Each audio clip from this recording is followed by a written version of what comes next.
할렐루야! 우리 옆에 사람과 인사 나눕니다. 주님의 이름으로 사랑하고 축복합니다. 할렐루야, 감사합니다.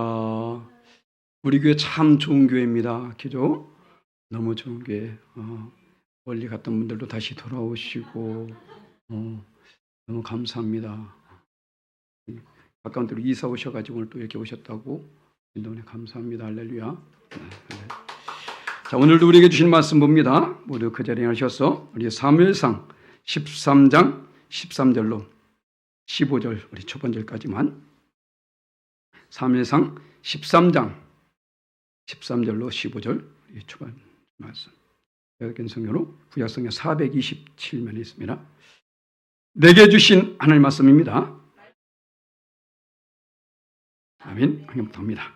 사무엘이 사울에게 이르되 왕이 망령되이 행하였도다. 왕이 하나님 여호와께서 왕에게 내리신 명령을 지키지 아니하였도다. 그리하였더라면 여호와께서 이스라엘 위에 왕의 나라를 영원히 세우셨을 것이거늘 지금은 왕의 나라가 길지 못할 것이라. 여호와께서 왕에게 명령하신 바를 왕이 지키지 아니하였으므로 여호와께서 그의 마음에 맞는 사람을 구하여 여호와께서 그를 그의 백성의 지도자로 삼으셨느니라 하고 사무엘이 일어나 길갈에서 떠나 베냐민 기브아로 올라가니라. 아멘. 자리에 앉으시기 바랍니다. 이 말씀의 제목을 함께 따라하십니다. 마음에 맞는 사람 2 지난주에 우리 마음에 맞는 사람 1 제가 살펴보았죠. 사실 제가 1, 2로 나눌 생각은 전혀 없었습니다. 근데 다윗에 대해서 우리가 살펴보다 보니까 다윗이 왜 하나님의 마음에 맞는 사람이었을까 하는 것을 한번 살펴보게 됐거든요. 아마 여러분들 이 설교 처음 들어보실 거예요. 그죠? 제 설교는 항상 처음입니다. 어느 곳에도 없는, 유튜브에도 없고요. 저는 함께 기도하는 가운데 계속 말씀 받고 하기 때문에. 근데 정말로 다윗이 이러니까 하나님께 마음에 맞는 사람의 말을 들을 수밖에 없었겠구나라는 것을 알게 되더라고요. 그렇기 때문에 우리는 성경간에 수많은 인물들이 나올 때에 그 인물 속에서 반드시 롤 모델이 있어야 돼요. 사람이 아닙니다. 내 곁에 있는 어떤 믿음의 사람이 아니에요. 지금은 사실 믿음이 좋으신 분들, 좀 이렇게 괜찮으신 분도 많이 있긴 하지만 그분도 전 못 믿어. 흔들려. 우린 성경 인물로. 할렐루야. 왜 이분은 벌써 증명됐잖아요. 우리 인생 아직 끝난 게 아닙니다. 이분은 끝난 인생들이야. 그죠? 우리 언제 어느 순간에 흔들릴지 모른다고요. 앞에 있는 김정로 저도 보지 마세요. 저도 절 못 믿어.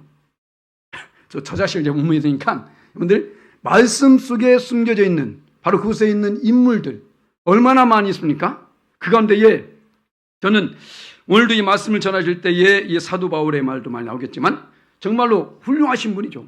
사도 바울은 정말 원래 하나님을 모르던 가운데에서부터 시작됐기 때문에 정말 훌륭한 분인데 구약성에서 보게 되니까 하나님이 성경 창세기부터 요한계시록까지 보게 되니까 하나님의 마음에 맞는 사람이라는 사람은 다윗 한 사람밖에 없다라는 거예요.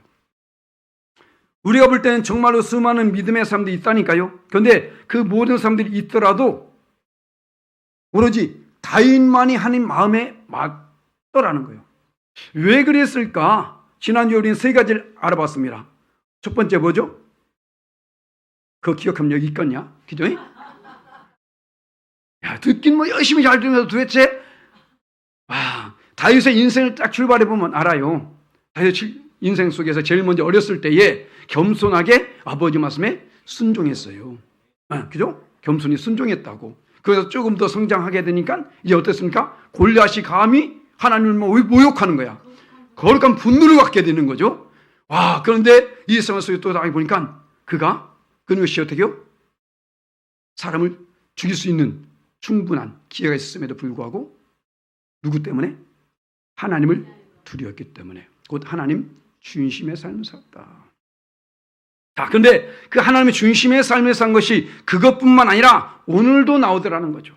자, 왜 다윗을 하나님 중심의 삶을 산 사람이 말할까? 오늘은 그 사람의 하나님 중심의 삶을 산 것을 중심으로 말씀드립니다.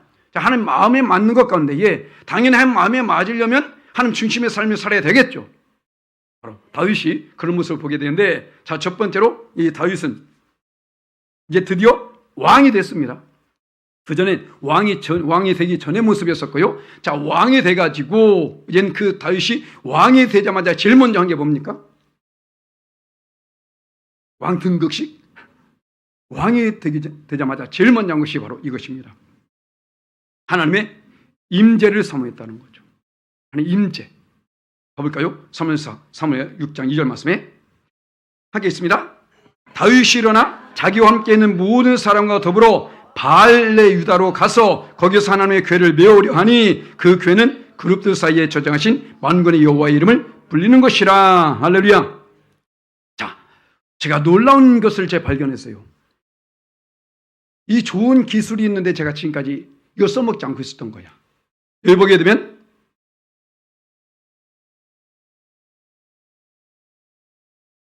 자, 이렇게 띄워놓으셔야 됩니다. 아니, 자, 앞으로 보이나요? 아, 이게 있는데 제가 안 써먹은 거예요, 이걸. 자, 하나님의 궤. 하나님의 궤, 이것은 어떤가? 여호와의 이름을 부르는 것이다. 하나님의 궤가 무엇이냐? 여호와의 이름, 여호와라는 것입니다. 하나님. 그러니까 지금 이 다윗은 왕이 되면서 그 어떤 것보다도 이 하나님의 궤, 하나님의 임재를 사모했다라는 거예요. 이 법궤는 예전에 모세 시대 때의 그 성막이 맞는 것이죠. 그런 가운데에 얘는 비교서 유지해 오다가 엘리 제사장 때에 블레셋과의 싸움에서 빼앗깁니다. 성막이 있어요. 다른 것이 성전이 있고 그럴지라도 교회가 없으면 끝나는 겁니다. 교회가 아무리 의리의리하게 세워졌다 할지라도요, 하나님의 임재가 없으면 그것은 그냥 건물에 불과해요.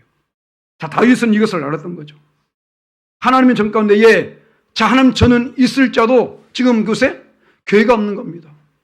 성막은 있을자도 교회가 없는 것입니다.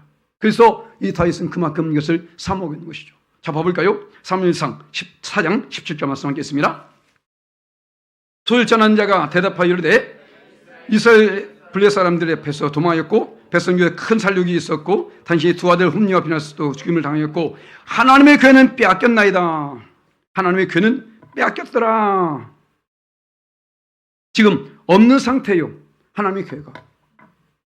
그러니까 지금 봐보세요. 엘리제사장 이후에 사무엘이 있었습니다. 자, 사무엘 이후에 누가 있었습니까? 사울 왕이 있었습니다. 사울 왕이 있었음에도 불구하고 그 누구도 좀 더운 것 같아. 에어컨 좀 켜세요. 야, 벌써 에어컨 킬 때가 왔어. 사울이 있었음에도 불구하고 그 누구도 하나님의 궤를 가져올 생각을 않고 있었던 것이죠. 그런데 지금 어떻습니까? 이 다윗은 그것을 사모하고 있는 거예요. 하나님 임재를 아무리 성전이 있을지라도 아무리 그 성전 아직 없었죠. 성막이 있을지라도 하나님 궤가 없었기 때문에 다윗은 그것을 제일 먼저 사모한 겁니다. 왕이 되면서 임재를. 그래서 지금 제일 먼저 그 궤를 가져오기 원했던 것이죠. 왜냐하면 바로 이곳에서 하나님을 만날 수 있기 때문에. 구약시대 때 하나님이 성막을 만들었습니다. 그리고 거기에 법궤를 만드셨어요. 바로 이 하나님의 궤, 법궤, 언약궤, 증거궤 다 똑같은 말입니다. 오징어나 쓰레기나 다 똑같죠? 저처럼 바로 그 같은 궤인데, 자, 그 궤의 상에서 만난다고 말씀했거든요. 출애굽기 25장 22절 말씀 볼까요? 함께 있습니다. 거기서 내가 너와 만나고 속죄소 곧 증거궤 위에 있는 두 그룹 사이에서 내가 이스라엘 자손을 위하여 내게 명령할 모든 일을 내게 이르리라. 내가 너와 만나고, 바로 만남의 장소 바로 여기 있다는 것이죠. 하나님께서 친히 이웃에서 만나기 원했던 것입니다. 그 뒤에 또 있습니다. 출애굽기 31장 6절 말씀 함께 있습니다. 그 제단을 증거궤 위 곧 속죄소 앞 맞은편 곧 증거궤 앞에 있는 회장 앞에 두라. 그 속죄는 내가 너와 만날 곳이며. 하나님 만나는 곳입니다. 하나님 임재가 있는 곳이라는 것입니다. 바로 다윗은 그만큼 하나님의 중심의 삶을 살았기 때문에 하나님과 그 만나길 원하고 있는 것이죠. 그 전에 사무엘 선녀가 있었음에도 불구하고 그것이 이루어지지 않았어요. 사울도 전혀 그것을 생각지 않았습니다. 그런데 다윗은 지금 왕이 되면서 다른 것 하지 않고 제일 먼저 한 것이 바로 이것이라는 거죠. 하나님 그만큼 의지했던 것입니다. 우리는 인생 속에서 얼마나 하나님을 의지하며 삽니까? 하나님의 다윗이 하나님 마음에 맞은 것이 바로 여기 있는 것이죠. 사무엘 선지자가 악한 것은 아닙니다. 그런데 그럼에도 불구하고 하나님 교회 있는 곳에 없었던 것이죠. 그런데 다윗은 그만큼 것을 원했던 것입니다. 왜냐하면 그 임재 속에서 다윗은 항상 하나님과 동행하기를 원했기 때문에. 그래서 다윗은 항상 하나님과 동행하는 삶을 살았는데 어떤 순간이든지 하나님을 의지하는, 그래서 특히 전쟁을 많이 치르지 않습니까? 전쟁 가운데에 항상 그 다윗은 하나님께 먼저 여쭤봐요. 그 말씀이 두 번 나오겠는데 볼까요? 사무엘하 5장 19절 말씀에 함께 했습니다. 다윗이 여호와께 여쭈어 이르되 내가 블레셋 사람에게로 올라가리까? 여기서 그들 내 손에 넘기셨나이까 하니 여호와께서 다윗에게 말씀하시되 올라가라. 내가 반드시 블레셋 사람을 네 손에 넘기라 하신지라. 아멘. 또 나옵니다. 자, 5장 23절 말씀 함께 있습니다. 다윗이 여호와께 여쭈니 이르시되 올라가지 말고 그들 뒤로 돌아가서 뽕나무 숲을 맞은편에서 그들 기습하되 하나님께 여쭈니까 하나님께서 대답해 주시더라는 거죠. 매 순간마다 이 다윗은 항상 하나님을 곁에 두고, 그러니까 하나님이 보였을까요? 하나님 보이지 않습니다. 하나님 그 누구도 볼 수 없어요. 우리같이만 볼 수 없듯이 다윗도 보이지 않았습니다. 그럼에도 불구하고 바로 임재, 그것을 그는 알았기 때문에 하나님 지금 내 곁에 계시는 것을 항상 그는 의식하고 있었다는 것이죠. 전쟁에 나갈 때도 항상 하나님을 의지했기 때문에 다윗은 승승장구하게 됩니다. 어떤 뭘까요? 자, 사무엘하 8장 6절 말씀 함께 있습니다. 다윗이 다윗 아람의 수비대를 두매 아람 사람이 다윗의 종이 되어 종을 바치니라. 다윗이 어디로 가든지 여호와께서 이기게 하시니라. 아멘. 할렐루야. 우리는 매일매일 삶 속에서 전쟁을 치르고 있는 거예요. 영적인 싸움을 싸우고 있다는 것입니다. 이것을 우리는 의식할 수 있어야 된다고요. 그래서 다윗은 영적인 싸움이 아닌 진정, 직접적인 싸움을 싸울 때마다 하나님을 의지했기 때문에 승리를 주신 거죠. 그 뒤에도 봅니다. 자, 사무엘하 8장 14절 말씀 함께 했습니다. 다윗이 에돔의 숲배들을 두되 온 에돔의 숲배들을 두니 에돔 사람이 다 다윗의 종이 되니라. 다윗이 어디로 가든지 여호와께서 이기게 하셨더라. 아멘. 왜 그렇게 말씀을 많이 찾고 있냐면요, 다윗에 대해서 전 모릅니다.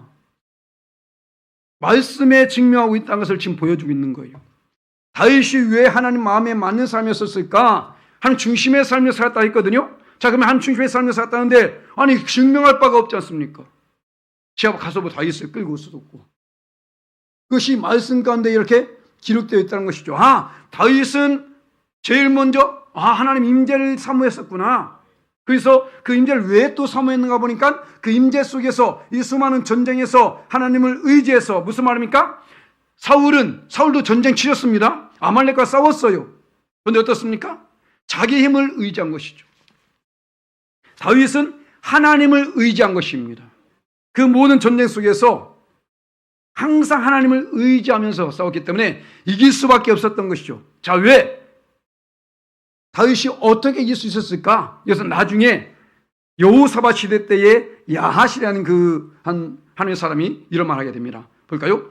역대하 20장 15절 말씀 함께 있습니다.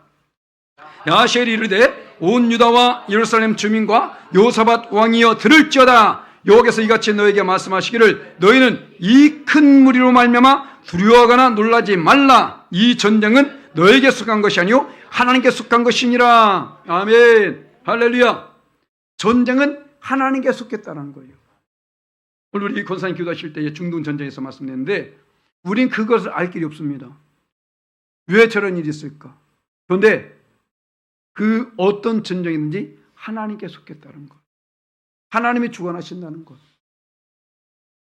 하나님의 역사는 그 순간에는 우리가 알 길이 없어요.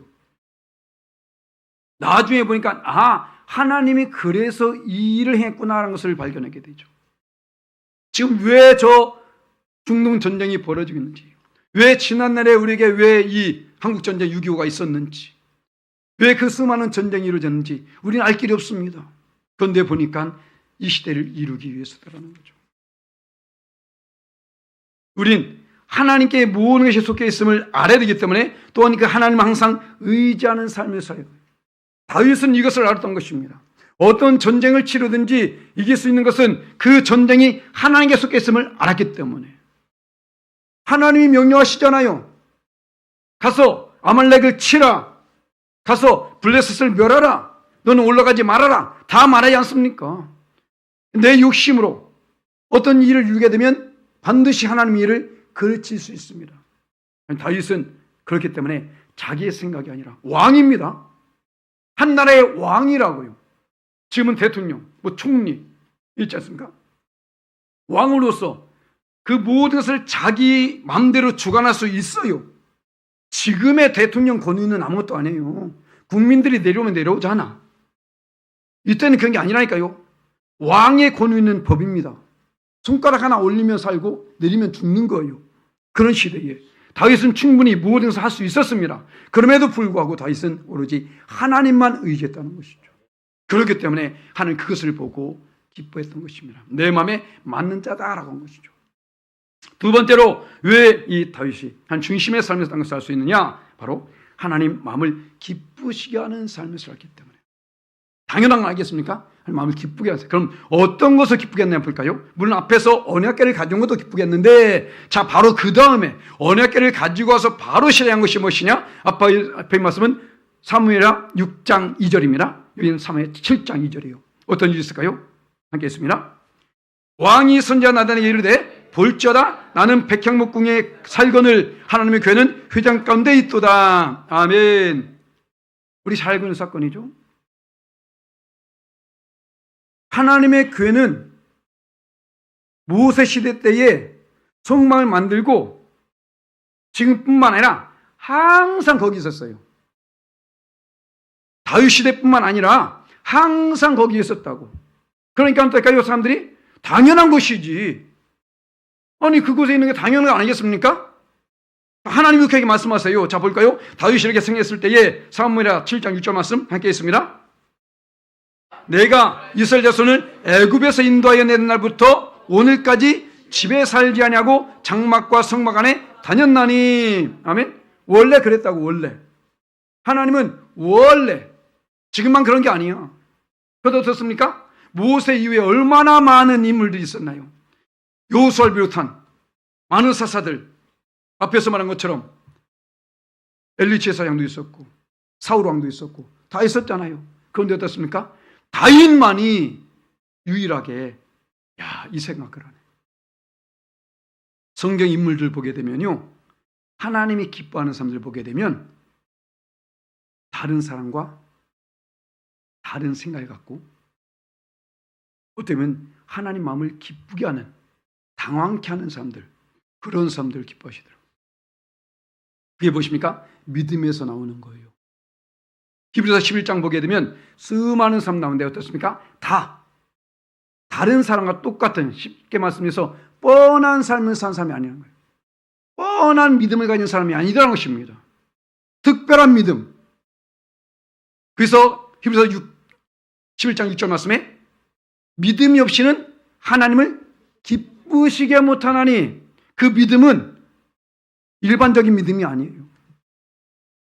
지금도 수많은 사람들이 예수 믿습니다. 우리 교회 안에도 이렇게 많은 사람들 있잖아요. 그런데 그저 똑같은 생각, 그런 믿음이 아니라 특별한, 아무도 생각하지 못했는데 그것을 생각하는, 그 생각을 갖게 하는 것도 은혜입니다. 할렐루야. 지난주에 우리 어느 집사님과 같이 말씀 나누는데 그러더라고요. 사람들에게 똑같이 마음을 주는데 어떤 사람은 그것을 실행하는 사람이 있으면 어떤 사람은 그걸 무시하는 사람이 있다는 거예요. 예전에 제가 개척했을 때도 그냥 우린 그렇게 지하에서 예배드리는데 모르지, 우린. 어느 분이 오시더니만 목사님 교회가 좀 너무 덥네요. 그러더니만 나중에 제가 외부 나갔는데 전화가 온 거예요. 목사님, 교회 문이 잠겨 있어서요, 선풍기 앞에 놓고 갔어요. 우리 선풍기 필요한 줄 몰랐어. 지하는 시원해. 그런데 전화 가지고 선풍기 놓고 왔대요. 선풍기 살았잖아요. 우리 항상 그렇게 예배 드렸는데, 목사님, 사람들이 일어서면 TV가 잘 안 보여요. TV 하나 사요. 같이 가지고 그 전자랜드 가가지고 TV 사다가 달았다니까요. 우리 아무도 몰랐어. 그냥 그런 줄 알았어. 필요하구나. 놀랍더라고요. 지금 봐보세요. 수많은 사람들 지금 몇 천 년이죠. 그게 세월이 지났습니다. 모세스 때부터. 그런데 다른 사람들 당연하게 여겼던 거야. 하나님 주처도 그거잖아요. 내가 애굽에서 인도한 그날부터 난 항상 집에 있지 않고 이렇게 왔다 다녔다. 원래 그랬다. 라고 말합니다. 그런데 거기에 지금 다윗은 아니다라는 것이죠.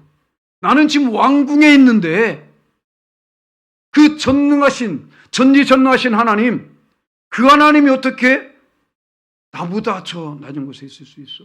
라는 생각. 하나님이 기뻐할 수밖에 없던 것이죠. 우린 그러한 삶을 살아야 합니다. 할렐루야. 뻔한 삶이 아니라, 자, 그 중에 한 사람만 우리 한번 예를 들어볼까요? 우리 잘 알고 있는 믿음의 조상이라고 말하는 아브라함이 있습니다. 자, 하나님께서 아브라함을 부를 때에 아브라함은 어떤 삶을 살았습니까? 하나님 만나기 전에는 우상을 만들어 파는 아버지 밑에서 우상 숭배하는 삶을 살았던 삶이에요. 그래서 그가 하나님께 부름을 받습니다. 부름을 받았음에도 불구하고 온전한 믿음은 없었습니다. 그거 어떻게 할 수 있냐면, 자, 창세기 12장 1절 말씀 함께 있습니다. 여호와께서 아브라함에게 이르시되 너는 너의 고향과 친척과 아버지의 집을 떠나 내게 보여줄 땅으로 가라. 자, 지금 뭐랍니까? 이 불편하네. 넘어가 버리네. 자, 너는 너의 고향과 친척과 아버지의 집을 떠나라 라고 합니다.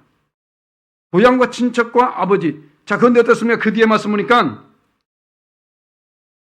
14절만 있습니다. 함께 했습니다. 이에 아브라함이 여호와의 말씀을 따라갔고 롯도 그와 함께 갔으며 아브라함이 하나를 떠날 때에 75세였더라. 자, 앞에서 보니까 너는 너의 고향과 친척과 아버지를 떠나 했는데 그 다음에는 떠나긴 떠났습니다. 그런데 롯도 그와 함께 하더라는 거죠. 이 롯도는 그 롯도 아닙니다. 왜 또 그 눈이 바짝 뜨대가지고 롯도가 스승에 나온다고.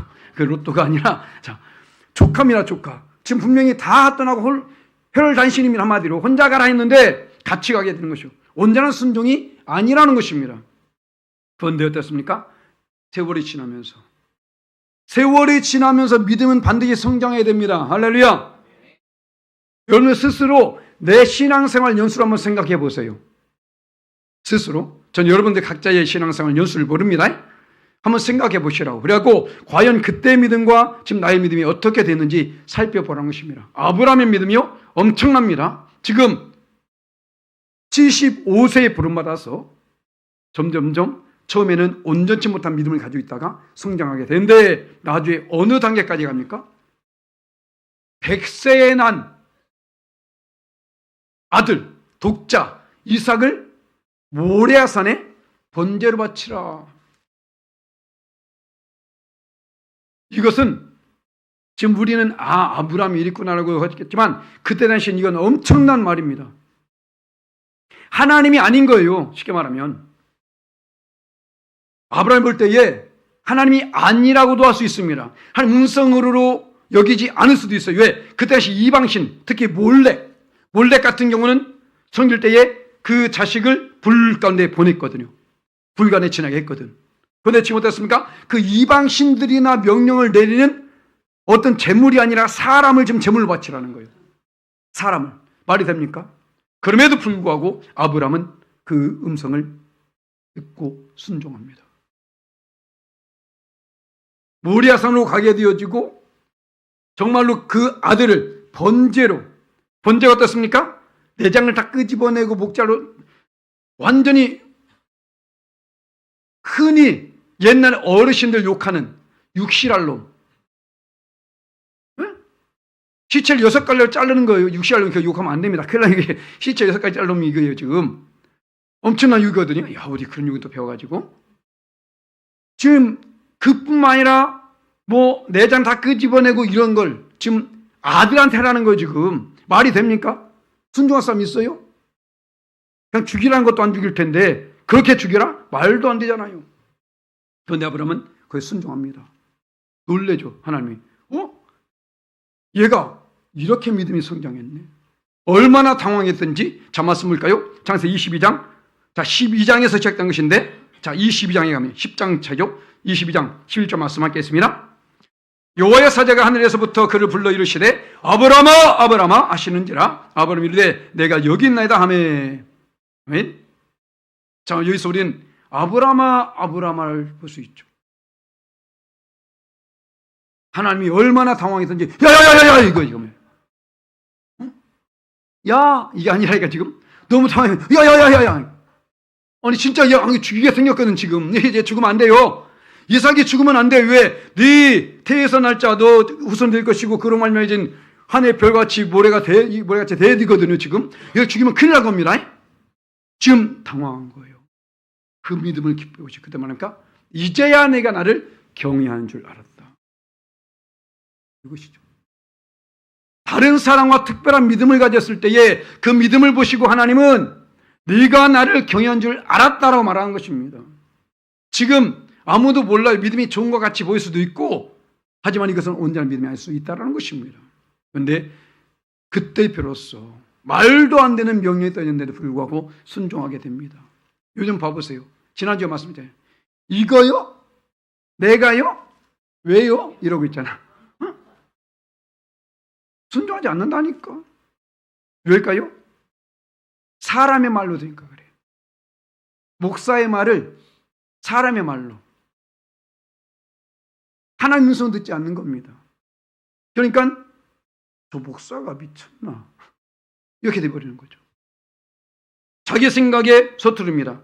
그럼 그것을 하나님 말씀을 듣지 않는 거죠. 지금 봐보세요. 이건 말도 안 되는 것이라니까요. 하나님의 이 명령 자체가 벌써 잘못된 거예요. 이번에 수능 볼 때 문제 예열하셨죠. 문제가 잘못된 거예요. 아예. 그런데도 불구하고 그것을 풀었다는 것입니다. 놀랍죠. 그러니까 하나님께서 얼마나 그를 기뻐했을까요? 이외에 수많은 사람들, 정말 많은 사람들이 그 기록된 것은 그들이 다른 사람과 특별한 믿음을 가지고 있었기 때문에. 그래서 봐보세요. 얼마나 많은 사람이 있던지 히브리서 11장 32절 말씀 함께 했습니다.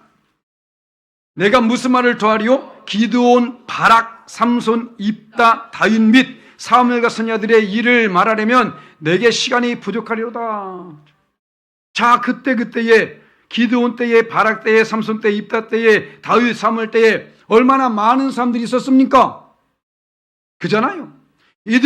우리는 그나마 이방인으로서 예수 믿는 사람 따로 구별됐지만 이때는 이 백성이 다 하나님 백성입니다.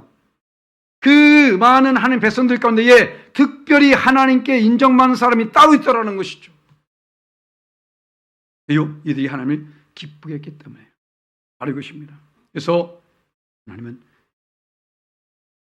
다윗이 지금 그 특별한, 봐보세요. 아무도 생각하지 아니한, 그 마음을 주신 하나님 정말 감사하죠. 그 마음을 주셔서 그것을 실행하게 되면 내가 성령을 건축하길 원한다라고 말 때에 하나님이 얼마나 기뻐하셨던지 그에게 엄청난 복을 주시는데 이렇게 말씀하십니다. 자, 사무엘하 7장 9절 말씀 함께 있습니다.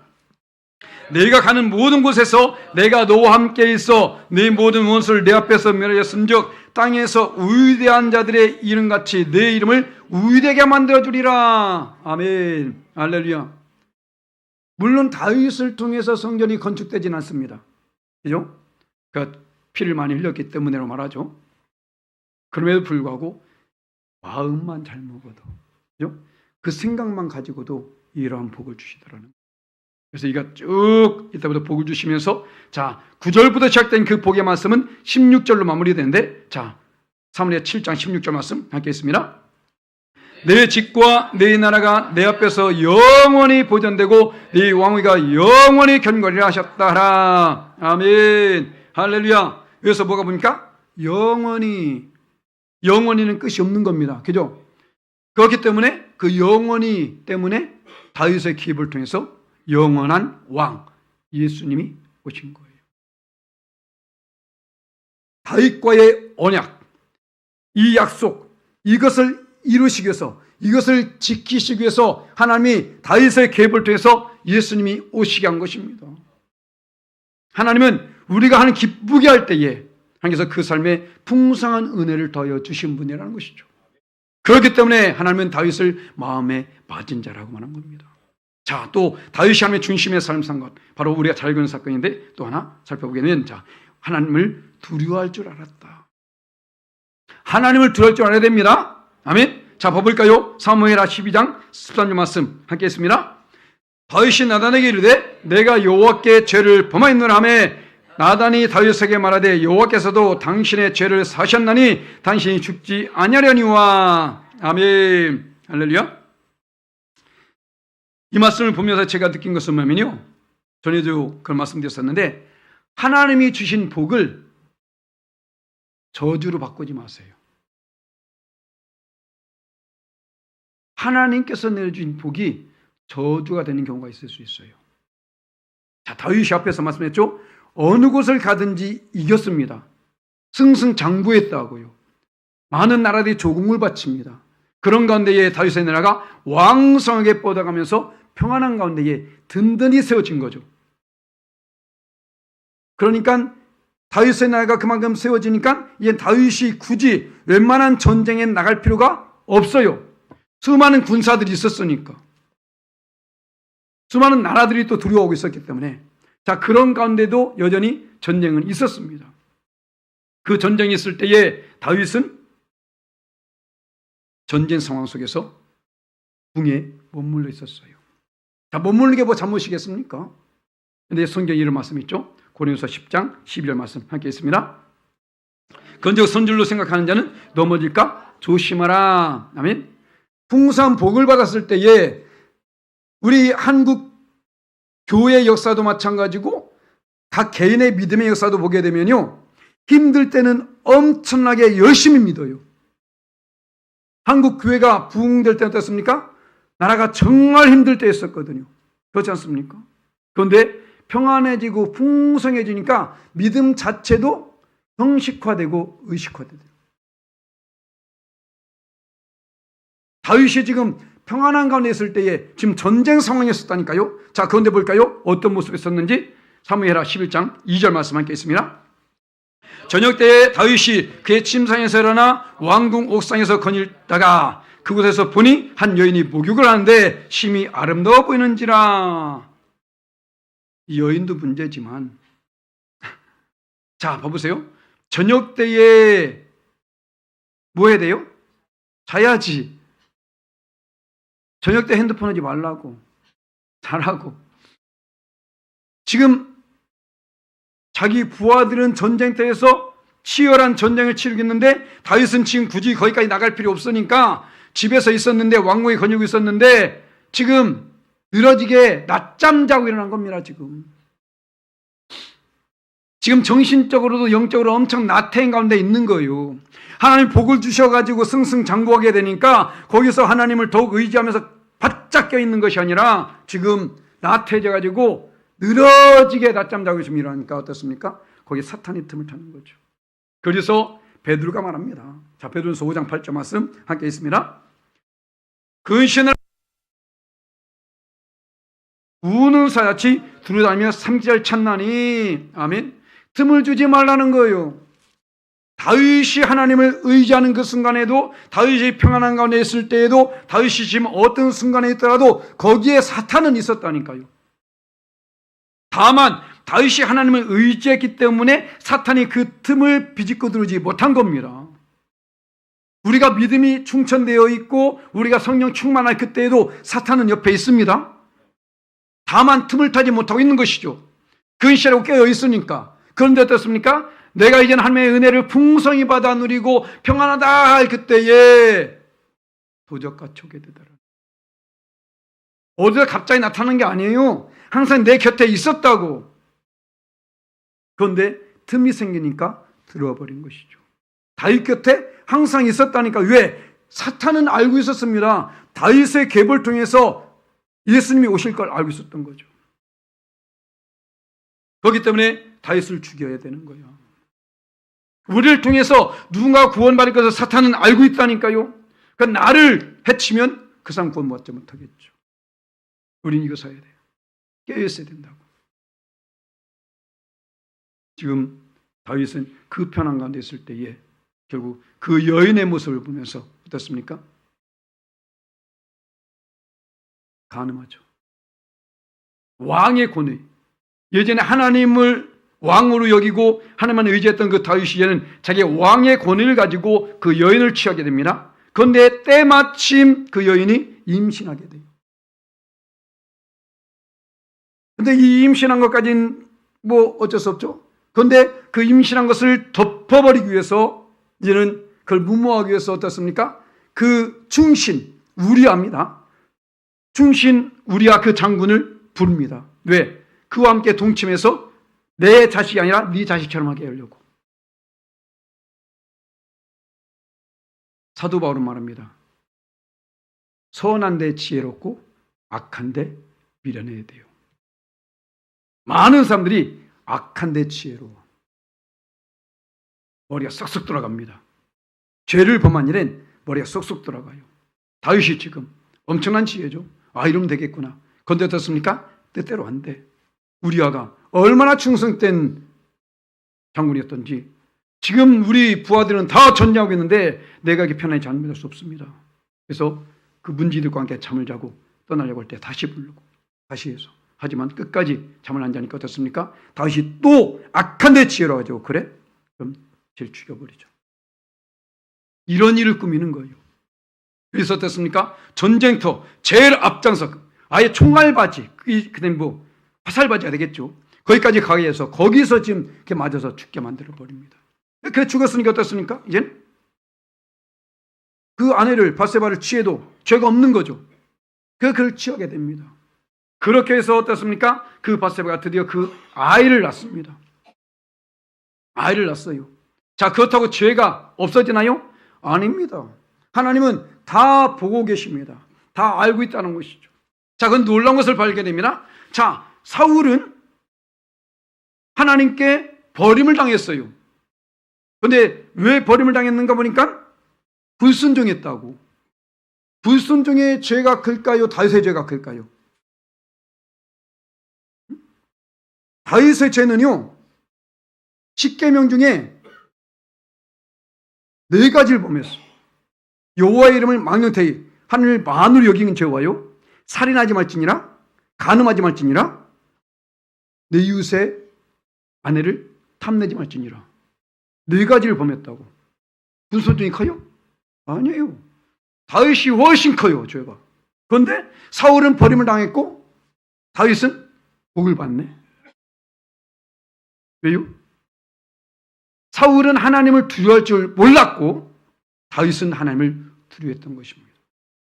자, 봐볼까요? 사울에게 임하는 명령인데, 자, 사무엘상 13장 12절 말씀 보니까, 자, 이에 내가 이르기를 블레셋 사람들이 나를 치러 길갈로 내어건을 내가 여호와께 은혜를 간구하지 못하였다고 부득이하여 번제를 드렸나이다. 지금 뭐냐면 제사장 외에는 절대로 드려져서는 안 될 제사를 자기가 드렸어요. 그걸 가지고 사무엘이 지금 책망하게 됩니다. 그러니까 내가 잘못했습니다 하는 것이 아니라 지금 변명하고 있는 겁니다. 나중에 또 말합니다. 너는 가서 다 멸하라. 자, 봐볼까요? 사무엘상 15장 3절 말씀 하겠습니다. 지금 가서 아말렉을 쳐서 그의 모든 소유를 남기지 말고 진멸하되 남녀와 수아와 젖먹는 아이와 우양과 낙타와 나귀를 죽여라 하셨나이다 하니, 하나님 무섭습니다. 다 죽여버리래. 다. 그런데 어떻습니까?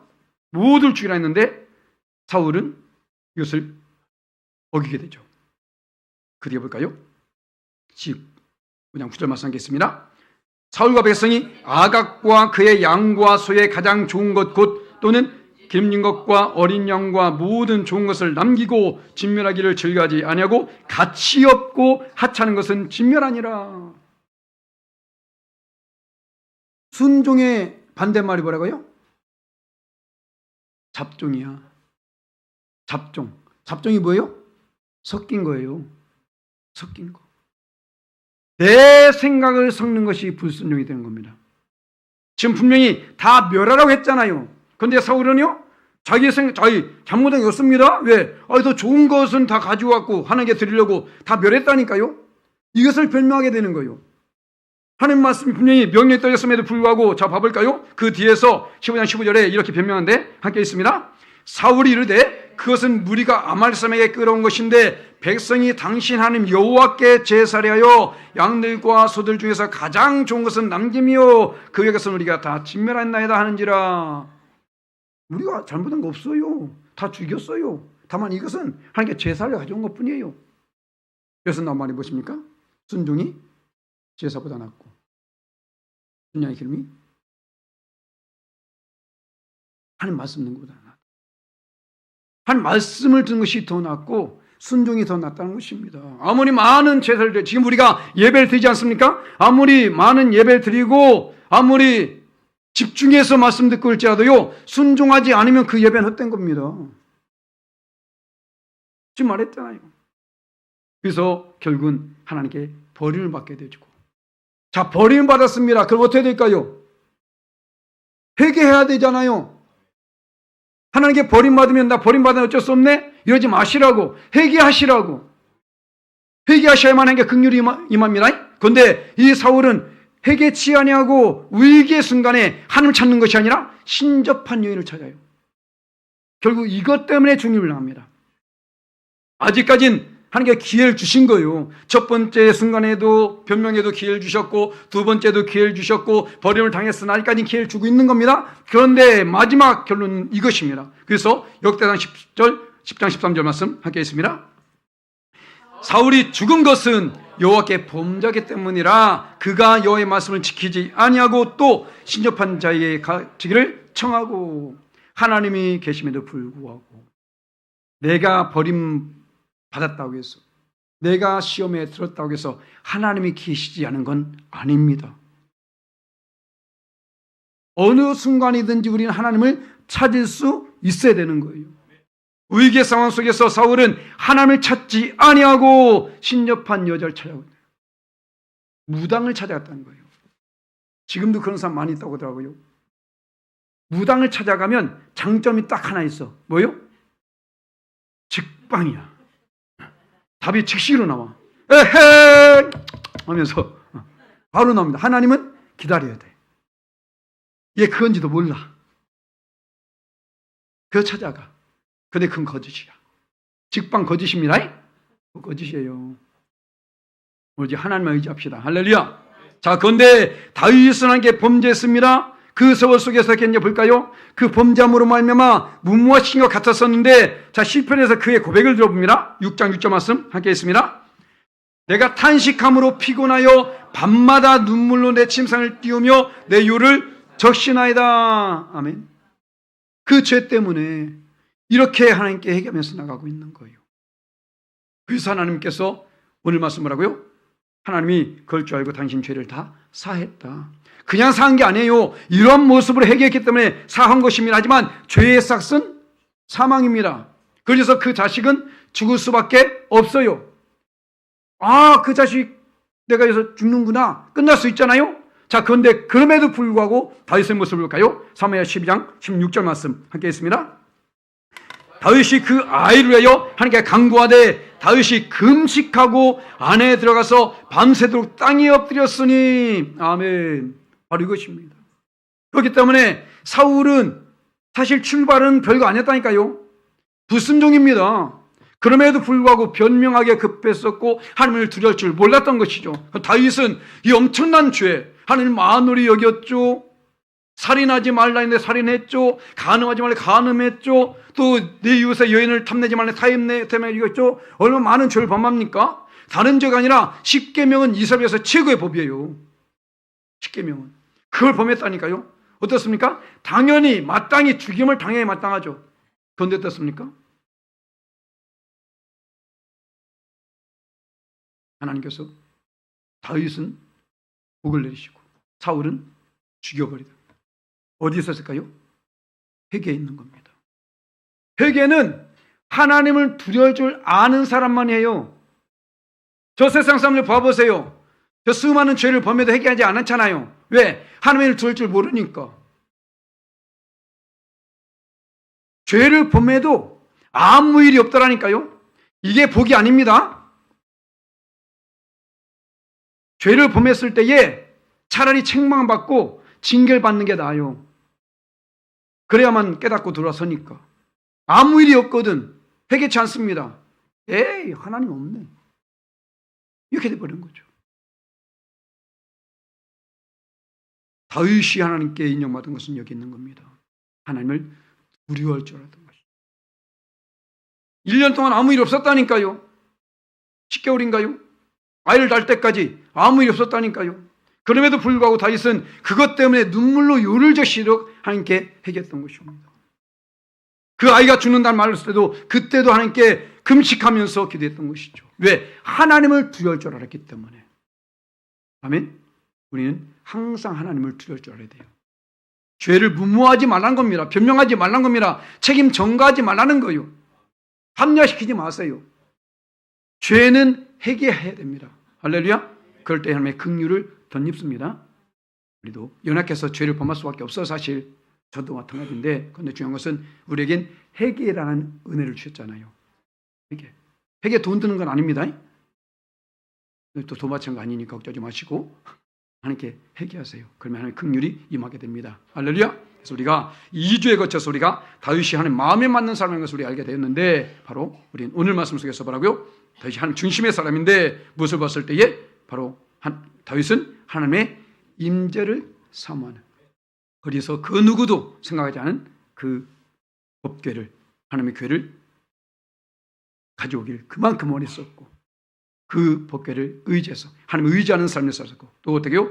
정말로 그 누구도 생각하지 않은 그 하나님을 성전을 세움으로 말미암아, 와, 되지 않습니까?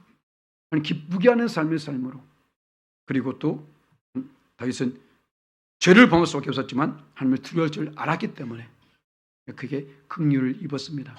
우리도 다윗처럼 그런 삶을 살아야 되겠죠? 그래서 우리가 항상 겸손히 하나님께 순종하고, 또한 거룩한 분노를 가지고 나가되 또한 하나님 중심의 삶을 살아야 할 줄 믿습니다. 그 중심 가운데 특별히 항상 하나님 임재를 사모하고 하나님 마음을 기쁘게 해서 또 하나님을 두려울 줄 알므로 그 예배신 모든 복을 받아누시는 저와 여러분 되시기를 예수 이름으로 간절히 축원합니다. 아멘. 함께 기도합니다. 기도만 할 때 하나님, 다윗처럼 되기 원합니다.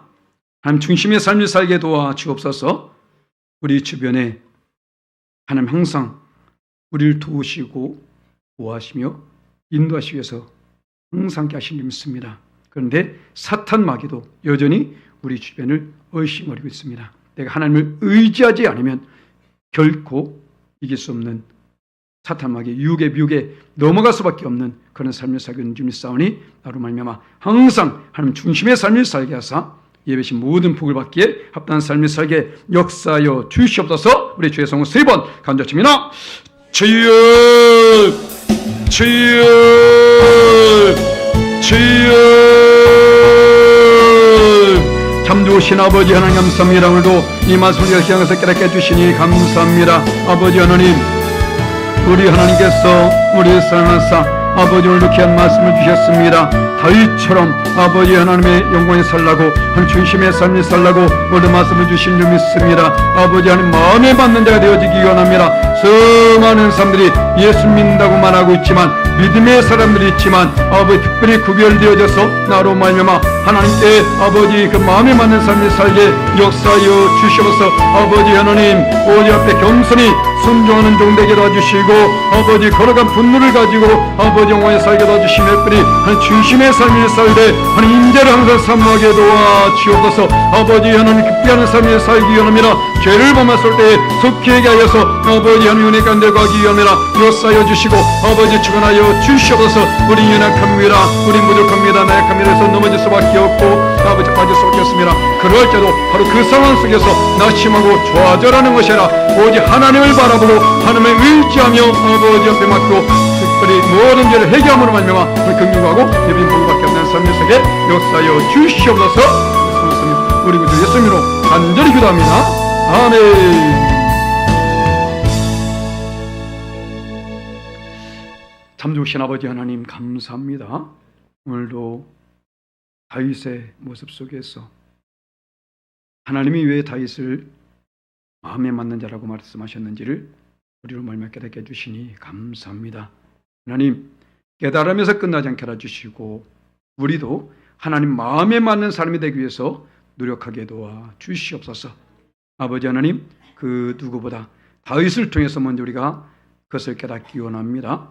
다윗의 그 겸손한 순종을 배우게 도와주시옵시고 거룩한 분노를 갖게 도와주시옵시며 하나님의 중심의 삶을 살되 오늘 말씀과 같이 하나님의 임재를 항상 상호하며 살게 도와주옵소서.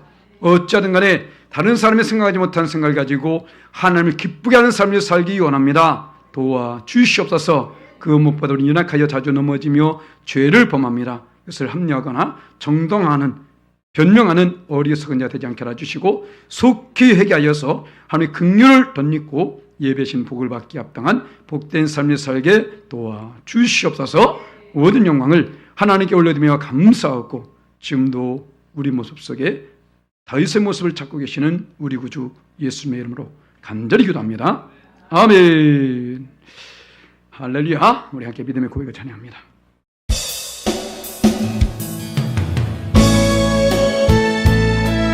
오직 하나님 우리의 피난처 되신 줄 믿습니다. 믿음의 고백하면서 찬양합니다. 하나님은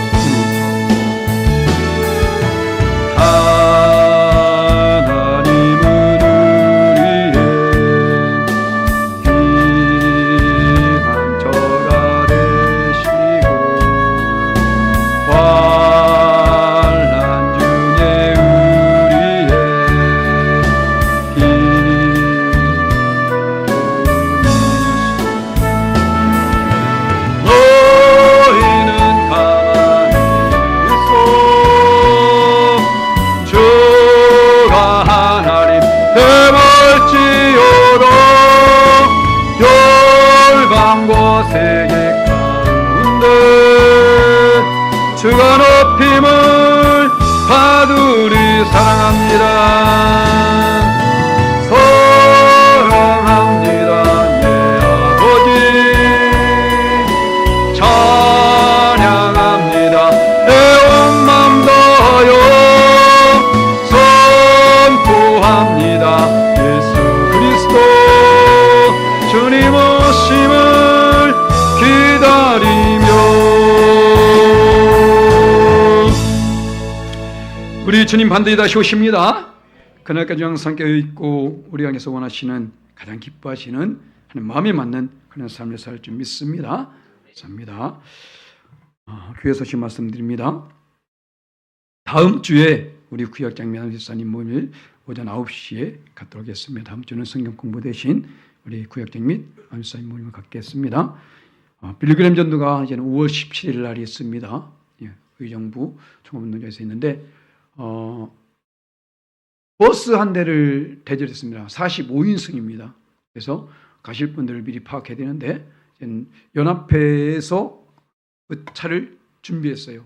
그래서 다른 성도들도 가게 될 터인데 제가 총무니까 우선적으로 우리 교회를 먼저 파악하고 그 차를 타고 갈 수 있게 했으면 좋겠습니다. 여러분들 만약에 이 플래그램 물론 다 가면 다 갈 수 있으면 좋겠습니다. 그래서 5월 17일 날 오후 예배는 그 빌그램 전도대회를 그때 하겠습니다. 아마 여러분들이 예전에 이제 여의도 수목이라든가 여의도 광장이라든가 또 그 서울 종합 상암동 종합운동장에서 보였을지 모르겠는데 이런 일이 이 한수이복에서 있기는 정말로 어려운 일입니다.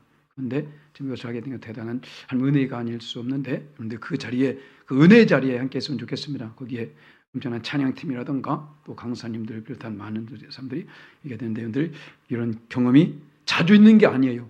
이번에 꼭 가셔서 함께 이 집회에 참석하고 도전받고 특히 전도 대상자들 이날에 같이 모시고 왔으면 좋겠습니다. 그 후에 또 우리가 전도 날이 또 있는데 바로 7월 셋째 주 아마 19일이더라고요. 그래서 우리 여의도 순문교회 원로 장로님 또 권사님도 오셔서 성령 충만 전도 집회를 갖게 되는데 저녁에 전도 집회 갖기 전에 낮에 이제 전도를 나갈 겁니다. 그날까지 여러분들 많은 전도 대상자들 많이 만들어 놓으시고요. 그날 꼭 그들을 전도할 수 있게 많은 기도와 또 전도를 부탁드리겠습니다. 그래서 우리 또 많은 우리 믿음의 헌우들 많이 계신데 여러분들 꼭 기도하셔서 기적을 체험하고 더욱더 우리 교회가 병든 자가 치유받는 교회다 이런 소문이 날 수 있게 할렐루야.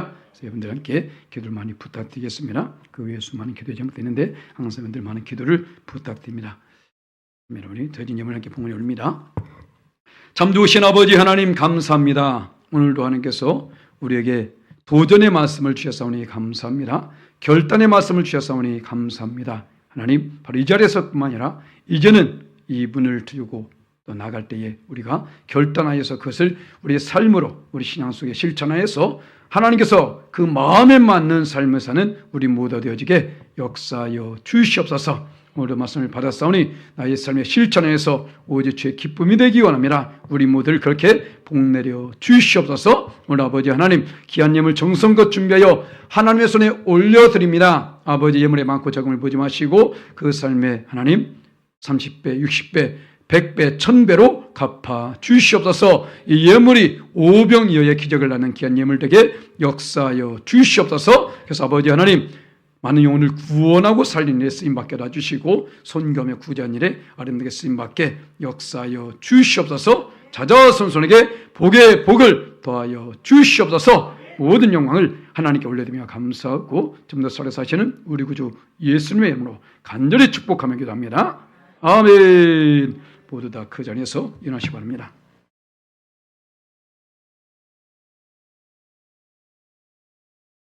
지금은 우리를 구원하시기 위해서 땅에 오시사 십자가 박혀 죽으시고 부활승천하시 후에 반드시 다시 오시나 말씀하신 우리 구주 예수 그리스도의 은혜와 하나님 아버지의 영원하시고 극진하신 사랑과 성령님의 감화 감동 내주 내재 충만 축복 역사 교통하심이 오늘 말씀 받고 다윗처럼 하나님 마음에 맞는 사람에는 그 칭함을 받기 위해서 다시금 다짐하며 결단하며 나아가는 주의 사랑 모든 권속들 머리 위와 생활 범사와 가정과 자녀 일터와 사역과 사업 강관 모든 기도의 제목들 위에 우리 조국 대한민국 위에 우리 열방하이교 위에 지금부터 영원토록 함께 있을지어다. 아멘.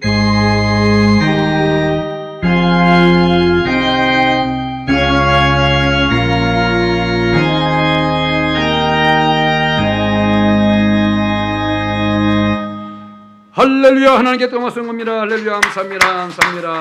우리 옆에서 감사합니다. 하나님 마음에 맞는 사람이 되시다. 아멘.